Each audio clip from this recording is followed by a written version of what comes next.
मुझे ये बताते हुए बहुत हर्ष हो रहा है कि अब हम रेजोनेंस कोटा को लेकर आ रहे हैं आपके शहर सिरसा में।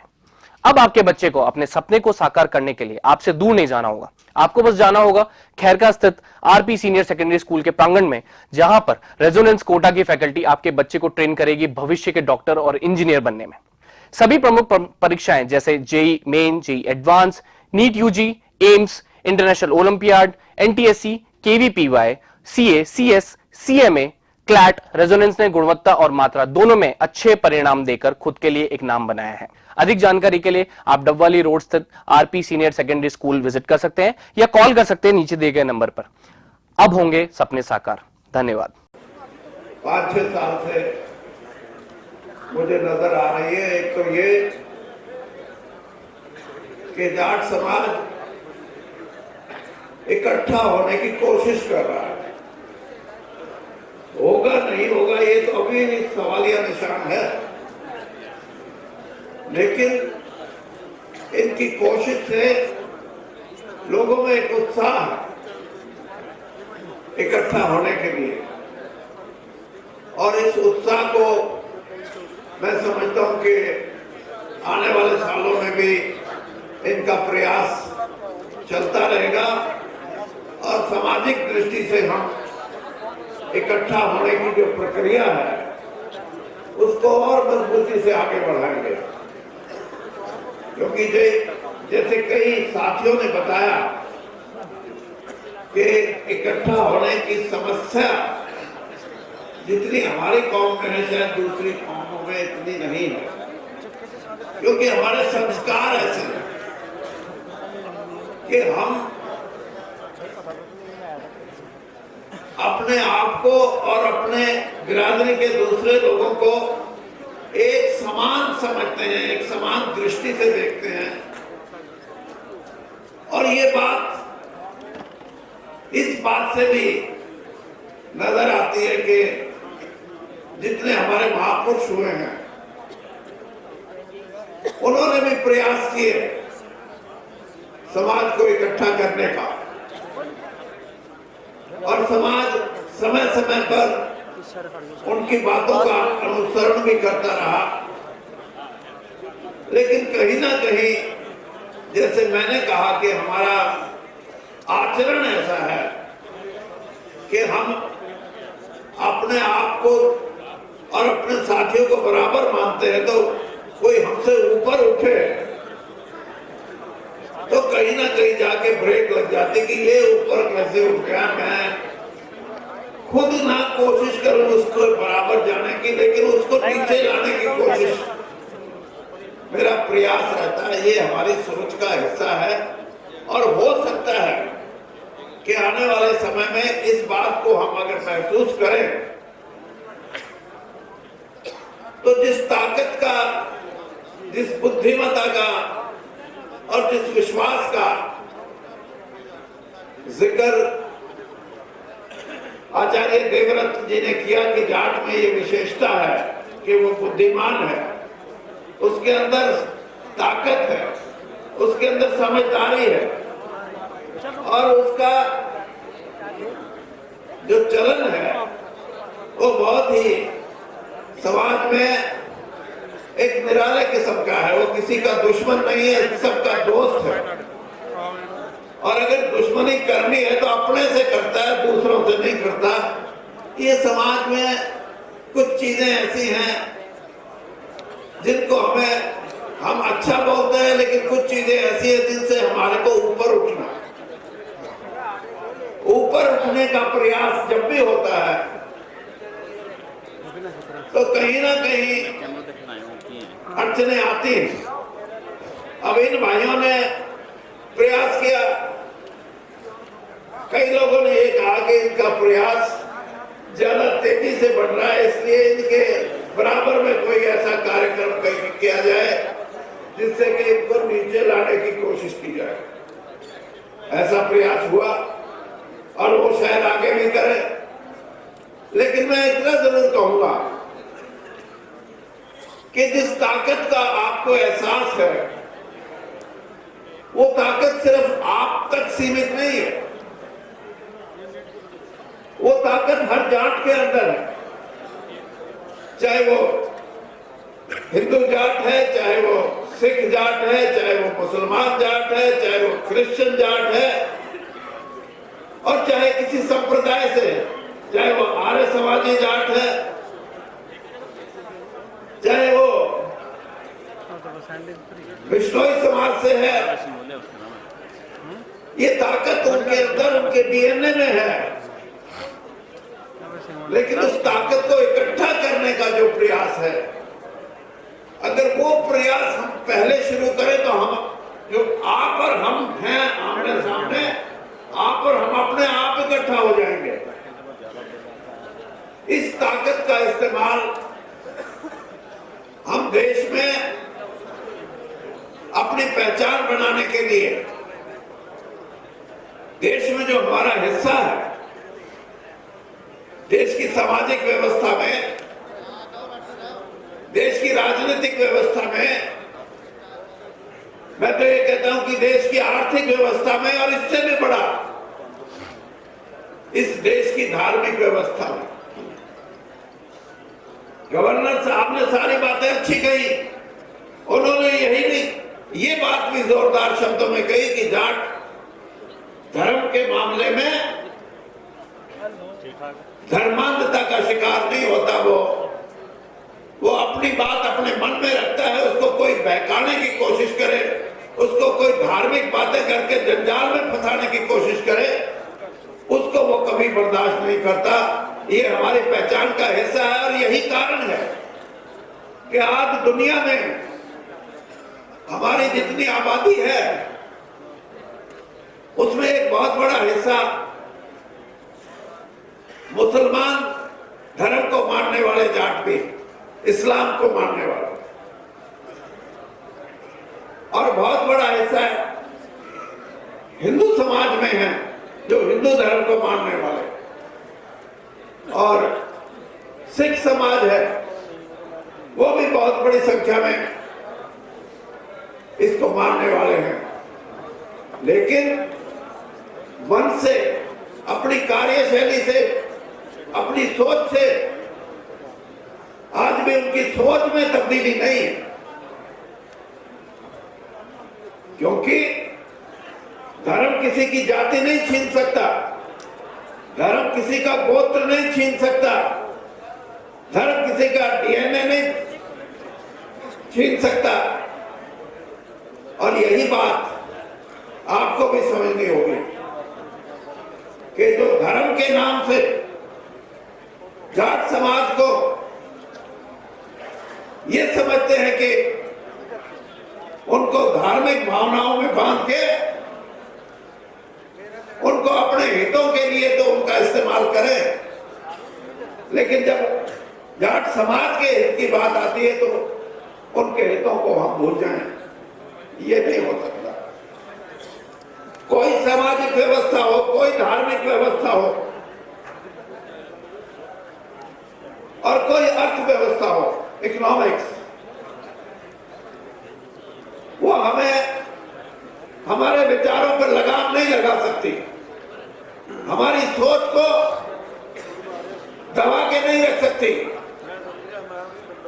और यही बात अंतर्राष्ट्रीय जाट संसद में हमारे साथियों ने कही है, और इसीलिए मैं आपसे ये कहता हूं कि इन बातों पे आप विचार करो।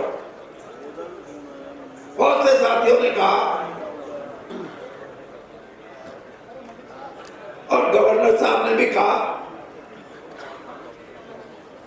कि हमारे को अपना विचार और हमारा आचार थोड़ा सा बदलना पड़ेगा, और जिसको हम ये कहते हैं कि हम लड़ते हैं जब भी कोई शासन में होता है, हम उसके साथ नहीं जुड़ते।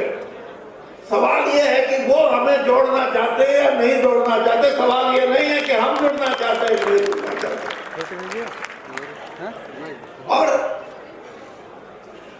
जोड़ने की बात भी क्यों आए?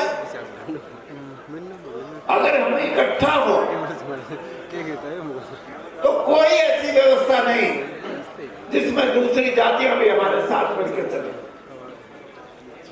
हम कहीं ना कहीं इस बात में भी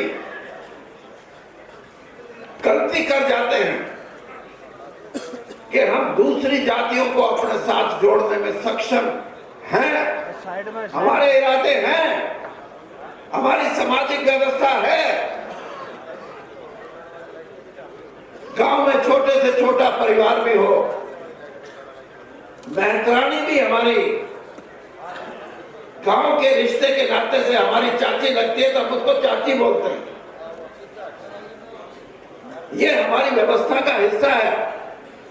लेकिन जब हम बात करते हैं तो उन बातों में उन लोगों को जो जोड़ने थोड़ी सी बात में भी हमारे साथ जुड़ सकते हैं, उनको जोड़ने के अंदर कहीं ना कहीं किसी न किसी चीज की कमी रहती है। और इसीलिए लोग हमें कहते हैं कि हमें जिसके साथ हैं उसके साथ मिलकर चलना चाहिए। मैं ये कहता हूं कि अगर हम इकट्ठा होते हैं तो लोग हमारे साथ मिलकर चलेंगे। ऐसी व्यवस्था का आपको निर्माण करना पड़ेगा। कृषि समाज हो, खेती की बात हो, नौकरियों की बात हो, ये हमारी प्राथमिकता है। हम किसान के बेटे हैं तो मन में खेती खेती हमारे मन में रहती है। हम देश की सीमाओं की रक्षा करते हैं। हम आंतरिक व्यवस्था में पुलिस और पुलिस की दूसरी चीजों की व्यवस्था करते हैं देश में अमन और शांति रखने के लिए। लेकिन इससे पेट तो भर सकता है, लेकिन जिस समाज में हम रहते हैं उस समाज में हमारे को वो स्थान नहीं मिलता जो स्थान हमारे को मिलना चाहिए। और क्यों नहीं मिलता? क्योंकि पैसा तो सारा व्यापार में है, पैसा तो सारा उद्योग में है,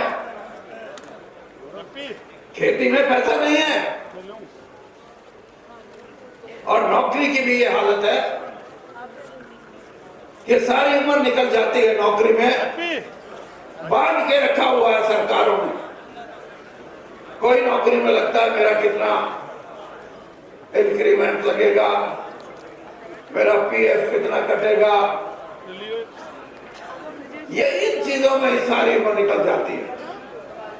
और जो व्यापार में है लोग, जो लोग उद्योग में है, जो वाणिज्य में है, कॉमर्स जिसको हम बोलते हैं, इन चीजों में है पैसा उनके पास, उस पैसे की तरफ हम देखते नहीं। तो आपको बदलना होगा, अपने आप को बदलना होगा और उन चीजों पे भी निगाह रखनी होगी। ये जो लोग यहाँ बैठे हैं, इनमें एक ही क्षमता थी कि ये जो हमारी प्राथमिकता थी उनसे भी ऊपर उठ के कोई विदेश में जाके किसी ने व्यापार किया, किसी ने उद्योग लगाया, किसी ने बड़ी नौकरी में हिस्सा लिया, किसी ने बहुत बड़ी यूनिवर्सिटी में प्रोफेसर या लेक्चरर लग के वहां पैसा बनाया, तो इन्होंने समाज में एक उच्च स्थान प्राप्त किया। इसी तरीके से आपको भी समझना पड़ेगा कि इस समाज में जहां कृषि की बात है, कृषि के अंदर आपको अपना हिस्सा मांगने की हिम्मत होनी चाहिए। किसान आंदोलन हुआ, 13 महीने किसान डटे रहे और पंजाब का जब किसान उठ के अमृतसर से और उधर गुरदासपुर से उठ के जब दिल्ली के बॉर्डर पे पहुंचा, तो हरियाणा के किसान ने भी ये सोचा कि मेरा पंजाब का बड़ा भाई आया है, मैं भी उसी तरीके से इसके साथ जुट के काम करूं। और उसकी समस्या का 13 महीने तक कोई समाधान नहीं निकला, किसान वहां जमा रहा। बहुत से लोग ये कहते थे कि महीने में उठ जाएंगे, 2 महीने में उठ जाएंगे। मैंने भी उन लोगों को गलतफहमी में हो, ये उठने वाले नहीं है। ये तो अब तो 6 महीने बैठे, 6 साल भी बैठना पड़ा, 60 साल भी बैठना पड़ा, अपने हकों की लड़ाई ये लड़ते रहेंगे। और यही कारण है कि आज सबसे बड़ी बात हमारे सामने ये है कि हम खेती को ऐसा बना दें जिसको हम ये कहें कि हमने इसमें कमाई, इसमें हमने वही कमाया है जो कोई उद्योगपति कमा सकता है, इसमें हमने वही कमाया है जो कोई बड़ा से बड़ा बिजनेसमैन, कोई व्यापारी कमा सकता है। तब तो किसान की लड़ाई को हम मानेंगे कि उसमें कुछ न कुछ नई स्पर्धी आई। और इस लड़ाई को लड़ने के लिए बहुत सी किसान यूनियन ये कहती हैं कि हम तो नॉन पॉलिटिकल है, हमारा राजनीतिक कोई लेना देना नहीं। मैं आपसे ये कहता हूं कि अगर राजनीतिक लड़ाई नहीं लड़ोगे तो कोई कुछ नहीं देगा। थोड़े थोड़े लोग हैं जिनकी थोड़ी आबादी है, वो आप पे बैठ के राज करे और आप लड़ाई लड़ो सड़कों पे। आपने कभी ये सोचा कि आप अपनी ताकत से इकट्ठा होकर दूसरों को साथ मिला के जिनसे आप फैसले करवाते हो, एक समय ऐसा आ सकता है आपकी एकता से कि वो फैसले आप खुद करोगे कि हमें क्या करना है। ये है जरूर इस बातों की। इसलिए नई सामाजिक दृष्टि से हमारे को ये फैसले करने पड़ेंगे। और एक और बात मैं कहता हूं, पंजाब का तो जो किसान है पिछले कम से कम 80-90 साल से विदेशों में जा रहा, उनकी तो दूसरी और तीसरी पीढ़ी वहां। लेकिन हरियाणा और राजस्थान में से अब बहुत बड़ी संख्या में नौजवान बच्चे भी बाहर विदेशों में जाने के लिए बैठे जा रहे हैं। और जैसे यहाँ कहा भी गया 50-50, 60-60 लाख रुपया उनका बर्बाद होता है और पता नहीं किस तरीके से वहां पहुंचते हैं, नहीं पहुंचते। जैसे आप किसानों की लड़ाई लड़ते हो, खेती की लड़ाई लड़ते हो, आज वक्त ये आ गया कि हमारा बेटा, हमारी बेटी कोई विदेश में जाए, चाहे रोजगार के लिए जाए, चाहे पढ़ाई के लिए जाए, सरकार उसकी व्यवस्था ऐसी करे कि उससे एक पैसे की भी ठगी कोई करने वाला ना हो। तब हम कहेंगे कि हमने अपने विचारों की अभिव्यक्ति सिर्फ खेती में नहीं, हमने अपने नौजवान बच्चों के लिए भी की। और यही कारण है कि आज हमारे को मिलके 36 बिरादरी को साथ लेके इन मुद्दों की लड़ाई लड़नी है, जिन मुद्दों को लेके हम अगली अर्थव्यवस्था में अपनी भागीदारी बढ़ा सकते हैं। अंत में मैं ये कहूंगा कि कलसानिया भाइयों ने जो महाराजा सूरजमल की डॉक्यूमेंट्री बनाई, इसी प्रकार से अब छोटू राम जी की डॉक्यूमेंट्री भी तैयार है। और ये कह रहे हैं कि और भी हमारे जो बड़े नेता हैं, चौधरी चरण सिंह हैं, चौधरी देवीलाल जी हैं, महेंद्र सिंह टिकैत हैं। इसके साथ साथ मैं ये भी कहूंगा कि जो हमारे बहुत बड़े बड़े शिक्षाविद हैं, जो बहुत बड़े बड़े हमारे सैनिक हैं, जिन्होंने सेना में नाम कमाया है, उनकी भी डॉक्यूमेंट्री अगर हम तैयार करें। और मैं तो ये भी कहता हूं कि डॉक्यूमेंट्री से भी आगे अगर उनकी मूवी के तौर पे, उनकी फिल्म के तौर पे अगर आप तैयार करोगे तो सामाजिक रूप से जो ये कार्यक्रम हम करते हैं, उन मूवीज से उनको भी हम बहुत आगे बढ़ा सकते हैं। और एक हमारी बहन ने कहा कि ये जो जी न्यूज है, यूट्यूब, हाँ, ये जो यूट्यूब है, इसका इस्तेमाल भी हमें बड़े पैमाने पे करना चाहिए। उससे भी जो लड़ाई आप लड़ रहे हैं और जो भाई ये लड़ाई की प्रेरणा आपको दे रहे हैं, उस लड़ाई में भी सफलता तभी मिलेगी जब सोशल मीडिया को और जब यूट्यूब को, इन सभी साधनों का इस्तेमाल हम करें और लोगों को साथ लेके चले। तो कोई रोक नहीं सकता आने वाले समय में, जब जाट समाज एक जागृत समाज होगा, एक बुद्धिपूर्ण कारनामे करने में, समाज को साथ जोड़ने में, देश के अंदर एक नई अर्थव्यवस्था कायम करने में, नई अर्थव्यवस्था का मतलब ये है कि गरीब कमेरा वर्ग और किसान और खेती करने वाले को इस धन और दौलत में जब तक पूरा हिस्सा नहीं मिलेगा, देश में चाहे कोई कैसी क्रांति की बात करे, लेकिन क्रांति तभी आएगी जब पूरा हिस्सा इस अर्थव्यवस्था का, इस पैसे का, इस दौलत का, इस धन का किसान को और कमेरे वर्ग को मिलेगा। और ये मिल सकता है जिस तरीके से आज आप इकट्ठे हुए, आपको मैं नतमस्तक होता हूं और मैं ये समझता हूं कि आने वाले टाइम में आप इन बातों को लेके एक होके सामाजिक हो, राजनीतिक हो, आर्थिक हो, धार्मिक हो, सभी लड़ाइयों को आप अपने तरीके से इस देश को मजबूत करने में, इस दुनिया को मजबूत करने में आप लगाओगे। इन शब्दों के साथ आपका बहुत बहुत धन्यवाद।